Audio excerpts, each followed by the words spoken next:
Continuamos aquí en Buenos Días Wall Street y bueno, lo hemos conversado, los mercados globales atraviesan un momento de alta sensibilidad entre presiones, lo que han sido geopolíticas, un petróleo volátil y titulares que cambian ese ánimo del inversionista, incluso dentro de una misma jornada, pues el mercado parece estar en un constante búsqueda de lo que sería un equilibrio, resiliencia dentro de tanta volatilidad. Así que para entender si estamos ante algo temporal o el inicio posiblemente de un nuevo ciclo financiero. Conversamos en esta mañana aquí en Comercio TV con Rafael González Bautista. Él es empresario e inversionista. Así que Rafael, muy buenos días. Hola, muy buenos días, Vanessa. Qué gusto estar con vosotros aquí esta mañana Bienvenido, viendo todo lo Rafael. que tenemos. Perdón, sí, claro que Oh, sí, Rafael, un gusto hola, tenerte Alejandro, ¿qué aquí tal? Qué gusto. nuevamente en Buenos Días Wall Street. Y bueno, el día de hoy, pues, como sabrás, es una entrevista que estamos esperando ansiosamente. Muchas gracias y la verdad que siempre me gusta compartir mi punto de vista, que al final es el mío, pero lo comparto con todos vosotros y con vuestra audiencia. Claro que sí, Rafael, y disfrutamos de escucharte. Así que arrancamos con la primera pregunta. Y es que hoy vemos, como lo estaba comentando, mercados extremadamente sensibles a cada noticia, a cada titular, en un año también que podemos decir arrancó con titulares en los primeros 2, 3 días. Ahora especialmente tenemos el enfoque en lo que es ese conflicto en el Medio Oriente y la volatilidad propiamente del petróleo. Así que te preguntamos, ¿estamos frente a una reacción posiblemente exagerada del mercado? ¿O crees tú que ya definitivamente hay que empezar a ver que viene una señal real de un cambio económico? A ver, los mercados es que hoy están reaccionando con una sensibilidad enorme, ¿no? Venimos de años en los que prácticamente todo subía al mismo tiempo, tecnología, crédito, criptomonedas, y eso la verdad que crea una fuerte complacencia. Y el mercado no funciona bien con complacencia, hazme caso. Cuando el mercado se acostumbra a subir, cualquier titular negativo actúa como un recordatorio de que existe un mundo real y que este mundo real, pues realmente es complejo. El petróleo es un buen ejemplo. No estamos viendo una crisis energética como en los años 70, que eso sí fue una verdadera cambio de paradigma, pero sí estamos viendo que el mercado energético está más ajustado de lo que también nos estaban haciendo creer. La OPEP mantiene disciplina de oferta y la inversión en exploración ha sido muy baja en los últimos años, sobre todo porque no estaba incentivada por el coste de un petróleo pues bastante barato. En este momento, cualquier tensión en Medio Oriente crea una prima de riesgo a la inversión y eso pues inmediatamente mueve el precio del crudo. Muchas veces no por fundamentales, sino por la noticia, por el miedo. ¿El mercado exagera? Pues yo creo que a corto plazo sí está exagerando, pero también la reacción refleja algo más profundo. Estamos en un entorno donde la inflación todavía no está completamente resuelta y donde la geopolítica vuelve a tener peso económico. Eh, sí hemos visto y hemos disfrutado un petróleo en caída desde la pandemia. O sea, recordemos que después de la recuperación del petróleo, del precio del petróleo tras la pandemia, no hemos visto, o sea, estamos en una tendencia principal bajista que dura años y eso no lo habíamos visto hace mucho tiempo en el petróleo. Así que ha cambiado algo, más que realmente que sea algo importante en el caso que tenemos en este momento. Lo que sí estamos viendo que durante la última década los mercados miraban casi exclusivamente a los bancos centrales. O sea, estaban siempre mirando si subían o no bajaban los tipos. Hoy hay que mirar también a los mapas y eso está claro. Así que ya la Fed no es el que atrae todas las miradas y tenemos que mirar hoy, por suerte, con muchas herramientas, ¿verdad? Para ver todo lo que está pasando en el mapa geopolítico, económico, militar y bueno, también esa mirada a la Fed no puede faltar, pero hay que tener una mirada más amplia que la que habíamos tenido en los últimos años. Definitivamente la tecnología nos da una variedad de opciones para poder estar viendo todo esto muy de cerca. Incluso muchos inversionistas hablan de ese mercado dominado por el miedo a quedarse fuera o por ese miedo, la incertidumbre, la duda de lo que está pasando. Pero bajo tu experiencia, ¿cómo puede un inversionista separar propiamente el ruido de todo esto que está sucediendo y poder enfocarse en las inversiones, en esas oportunidades reales? A ver, el problema no es que exista el FOMO o el FUD, esos dos puntos que estabas hablando, ¿no? El miedo a quedarse fuera o el miedo, el pánico que nos genera, ¿no? Siempre han existido. El problema que yo veo es la velocidad a la que se propagan hoy. Un titular en redes sociales puede mover miles de millones en cuestiones de minutos, porque el mercado está lleno de estrategias sistemáticas, algoritmos fijos y sobre todo una parte del retail que todavía sobre reacciona al precio y los movimientos que también se están generando automáticamente. Lejos de pensar que tanto movimiento algorítmico debería ser un mercado menos emocional, no, se está creando un mercado muy emocional en el corto plazo. Un día todo el mundo quiere comprar inteligencia artificial y parece que es el futuro inevitable y al día siguiente todo el mundo teme una recesión y que se va a hundir y porque el consumo, como ayer, salía un poquito más débil, ¿no? Separar el ruido de oportunidad exige volver a algo que parece antiguo, pero que sigue funcionando. Hay que entender los ciclos económicos, entender valoración y entender liquidez. Y esto, a ver, algunos llevamos insistiendo mucho tiempo en esto, que no ha cambiado y eso sigue existiendo. Qué bueno que de vez en cuando lleguemos a estas situaciones en las que, bueno, parece que vuelve a prestar atención el conocer cómo funciona el mercado en profundidad, no solamente en el último minuto. Hoy, por ejemplo, sabemos que gran parte del rally de los últimos meses ha estado concentrado en muy pocas compañías tecnológicas. Creo que ayer mismo, Alejandro, lo comentabas, ¿no? Que el SP500 esconde grandes oportunidades, ¿verdad? Y vemos empresas que de repente suben mucho, u otras bajan mucho también, pero el índice está escondiendo una gran realidad, ¿no? Entonces, el mercado no es una burbuja uniforme, sino que es un mercado fragmentado. Y dentro de ese miedo se pueden encontrar buenas soluciones. La volatilidad, en este caso, puede ser nuestra amiga si la sabemos administrar bien.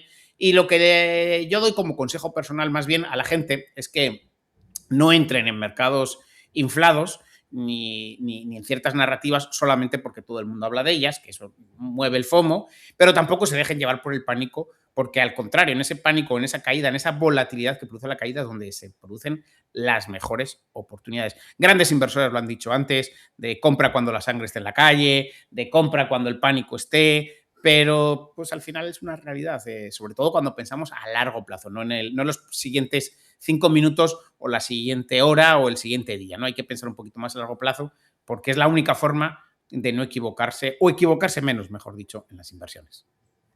Muy bien, Rafael. Ahora hablemos de la economía, esos datos que siguen mostrando pues una economía relativamente resistente, sólida, pero también vemos que la inflación está todavía generando esa incertidumbre.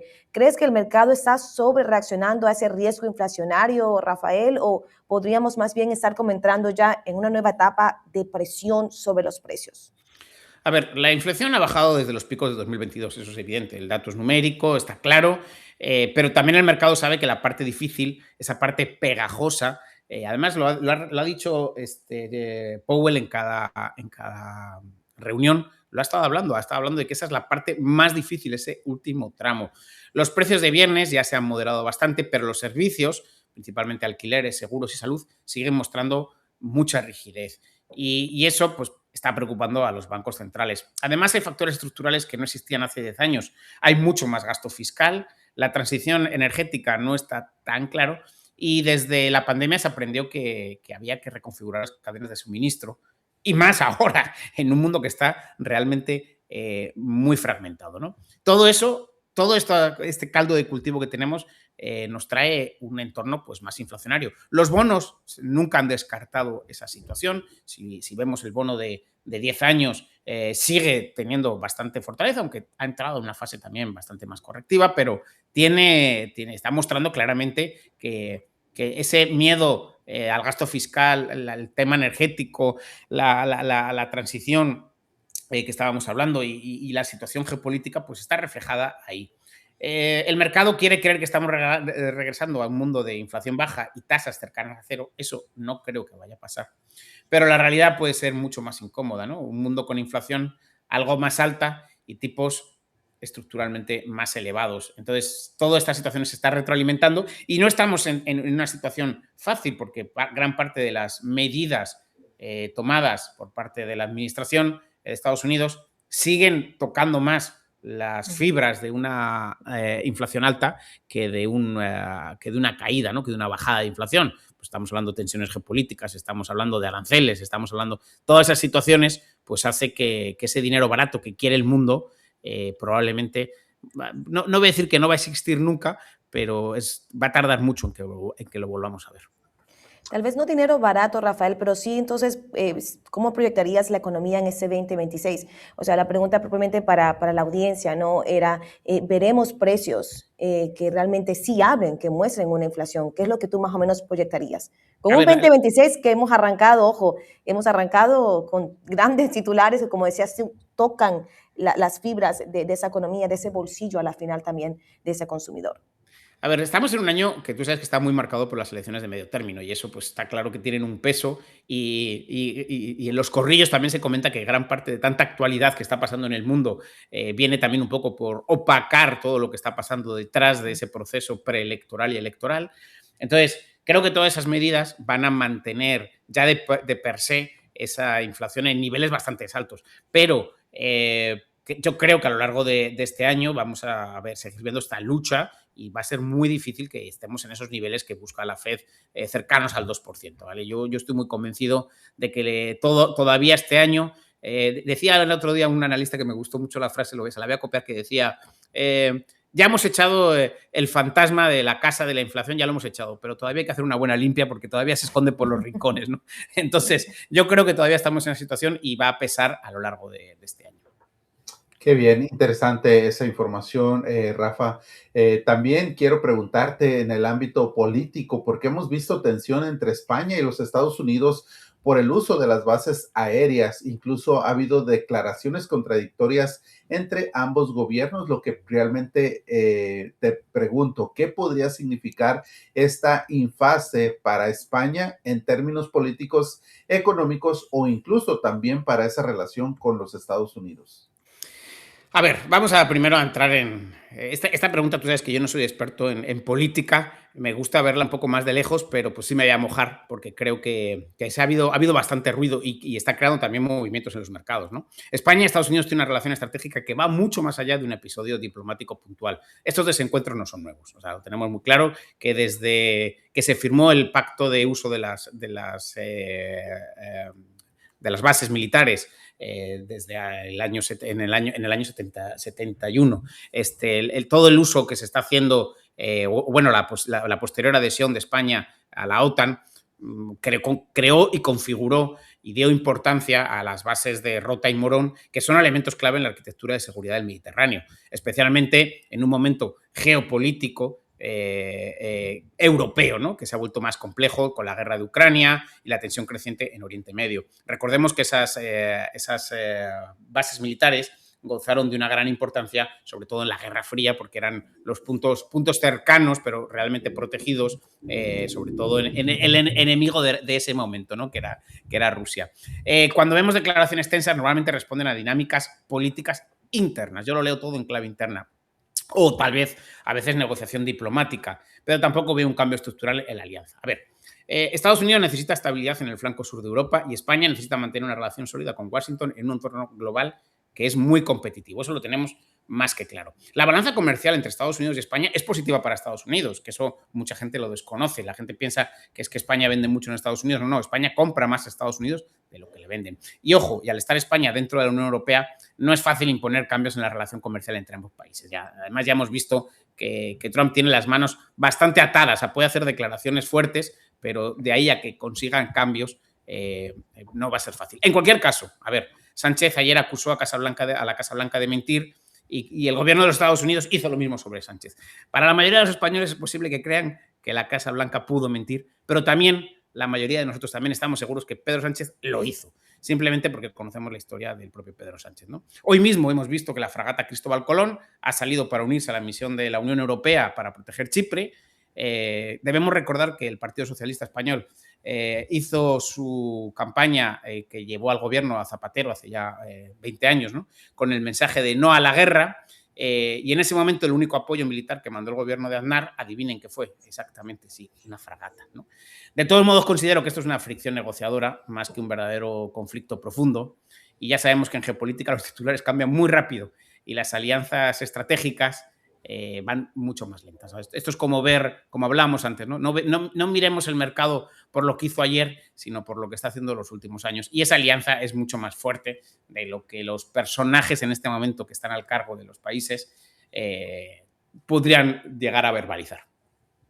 Excelente, de acuerdo contigo, Rafa, definitivamente, muy bien como lo acabas de exponer. Ahora, hablemos de ese mercado bursátil de ese inversionista. En medio de esta volatilidad que hemos visto, pues también suele surgir ese apetito por riesgo y está bien, como dicen, las oportunidades aparecen. Aquí tenemos una frase muy coloquial que cuando algunos están llorando, otros están vendiendo pañuelos.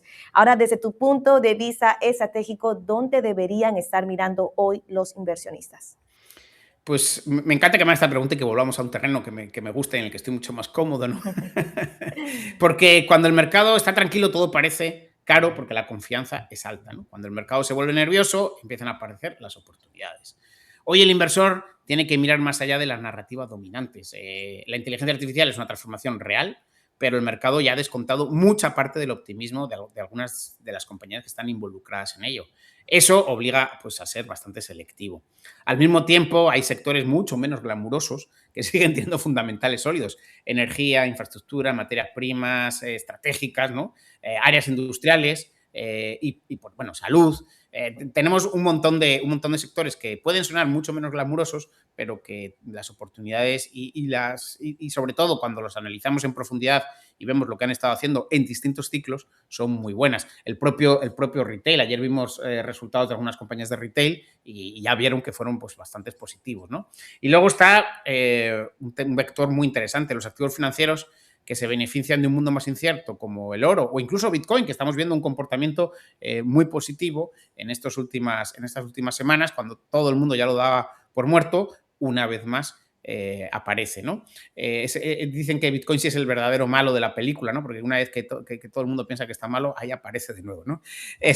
Cada vez más inversores empiezan a ver como alternativa este tipo, bueno, del oro y Bitcoin a los sistemas monetarios que están muy, muy endeudados. Yo creo que los mercados en este momento van a dar grandes oportunidades y nos estábamos quejando, es que hace menos de 3 meses nos estábamos quejando de que todo estaba muy caro, ¿no? Bueno, la volatilidad no destruye oportunidades, es el verdadero forma de crearlas. Wow, muy bien, Rafael. Interesante esto, ¿verdad, Rafael? Pero bien, te quiero hacer otra pregunta, Rafael, porque Claro. en estos momentos vemos que el mercado o los inversionistas también reaccionan a cada titular que sale en estos momentos, y ya sea de guerra, ya sea de petróleo, ya sea de inflación. En este momento, para ser prudente, ¿cuál es lo mejor que se puede hacer? O sea, precisamente ver si es el momento adecuado de hacer inversiones o es solamente para aquellos inversionistas que están propiamente informados y educados en cuestión de inversiones. ¿Quién es el que tiene las mejores oportunidades? Mira, yo te voy a dar un mensaje sobre tu pregunta que creo que puede ayudar mucho a las personas, ¿no? Sobre todo a ese retail que se ha subido a la ola de la inversión de una forma más reciente y creo que se crea una gran oportunidad, ¿va? La oportunidad, no solamente estoy hablando de la oportunidad, el mensaje fácil de o sea, hay cosas baratas que podemos comprar, ¿no? Hay una buena oportunidad. Yo diría que el mercado está atravesando una especie de, pues vamos a decir, de resaca después de muchos años de fiesta monetaria en el que todo eran vino y rosas, ¿no? Ahora toca volver a algo más incómodo, pero también más sano. Analizar empresas, entender ciclos, aceptar la volatilidad como parte del juego de la inversión. Los inversores que en este momento aprendan y sobrevivan a esta etapa probablemente sean menos impulsivos y más disciplinados para las siguientes. Entonces, en este momento yo diría que si el miedo te está paralizando o estás viendo que estás tomando decisiones rápidas sin darle pausa y sin darle tiempo a esa inversión, es mejor dedicarnos a esta parte más sana que decía, ¿no? De analizar empresas, de entender bien cómo funciona un ciclo, que sé que parece aburrido, pero realmente es lo que nos va a dar esa tranquilidad y ese miedo, vamos a dejarlo ya un poquito más de lado. Yo siempre digo la frase que cuando el mercado deja de ser fácil, empieza a ser interesante, ¿no? Y creo que hay un momento ahora en el que, sobre todo para los nuevos inversores, que sientan que el miedo está tomando, o el FOMO incluso, está tomando bastante peso en su operación, tal vez es el momento de volver más a los básicos, ¿no? De ir un poquito más a ese aprendizaje y a lo mejor no estar tan expuesto en el mercado hasta que aprendan bien cómo funcionan. Y eso, no sé si ahora les va a dar ganancias económicas, pero sí a la larga les va a ayudar a ser mucho más inteligentes en la relación con el mercado. Excelente. Rafael, definitivamente una excelente conversación contigo. Es más tarde voy a volver a ver esa entrevista porque siento que nos dices más allá de una perspectiva de oportunidad, pues un enfoque un poco más pues importante, ¿no? Dijiste algo muy clave, a largo plazo a la final, a largo plazo muchas veces el mercado, como dices tú, ve volatilidad, se mueve agresivamente y esa no es la estrategia de un inversionista que está, como quien dice, proyectándose. Así que gracias, Rafael, por el mensaje que has traído a la audiencia el día de hoy y esperamos verte más seguido aquí en tu casa, Comercio TV. Ya sabéis que disfruto mucho estas conversaciones con vosotros y la verdad es que esperemos que demos un poquito de luz a esos inversores que hoy pueden estar un poco más preocupados por la noticia y no tanto por ver o entender cómo funciona esto en la larga cola, en el largo plazo, que al final es donde está la verdadera ganancia patrimonial. Definitivamente, ¿verdad, Rafael? Así como tú lo estás diciendo, pero muchas gracias y te agradecemos esta mañana que estás compartiendo aquí con nosotros en Buenos Días Wall Street y esperemos que regreses muy pronto. Muchas gracias, hasta pronto. Pausa comercial, por supuesto, pero ustedes saben que ya volvemos con más.